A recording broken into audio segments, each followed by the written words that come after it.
മൂസാ നബിയുടെ മുന്നിൽ ഒരു പെണ്ണ് വന്നിട്ട്, ഒരു സാലിഹത്തായ പെണ്ണ് വന്നിട്ട് പറഞ്ഞു, മൂസാ നബിയെ, അള്ളാഹിനോട് സംസാരിച്ച പ്രവാചകനാണല്ലോ, എനിക്ക് വേണ്ടി ദുആ ചെയ്യ്, എനിക്ക് മക്കളില്ല,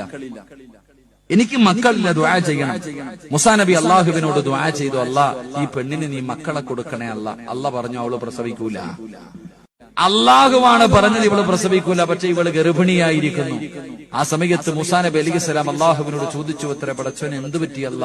ആ സമയത്ത് ജിബ്രീൽ അലിഹിസ്സലാം പറഞ്ഞു കൊടുത്തു, മൂസാ നബിയെ, അള്ളാഹു ആ പെണ്ണ് പ്രസവിക്കാത്തവളാണെന്ന് പറഞ്ഞപ്പോഴും ആ പെണ്ണൊരു ദിക്റാ പറഞ്ഞു. അള്ളാഹു പ്രസവിക്കാത്തവളാണെന്ന് പറഞ്ഞപ്പോഴും ആ പെണ്ണ് ഒരു ദിക്റാ പറഞ്ഞ്. ആ ദിക്റ് പറഞ്ഞത് കാരണം അള്ളാഹു തന്റെ തീരുമാനം മാറ്റിയെന്ന് നബി മുഹമ്മദ് മുസ്തഫ. അപ്പൊ അതുകൊണ്ട് ഇൻഷാ അല്ലാഹ് മക്കളില്ലാത്തവർക്ക് പറഞ്ഞു കൊടുക്കേണ്ട ദിക്റ് യാ റഹീമു യാ അല്ലാഹ്. ഇതെന്നെ കരുണയുള്ള അല്ലാഹ്.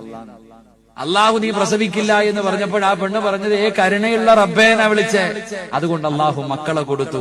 എന്റെ പ്രിയമുള്ളവരെ, ഈ ദിക്ർ മക്കളില്ലാത്ത പാവങ്ങൾക്ക് പറഞ്ഞു കൊടുക്കണം. അള്ളാഹു ആ പാവങ്ങൾക്ക് മക്കളെ കൊടുത്ത് അനുഗ്രഹിക്കുമാറാകട്ടെ.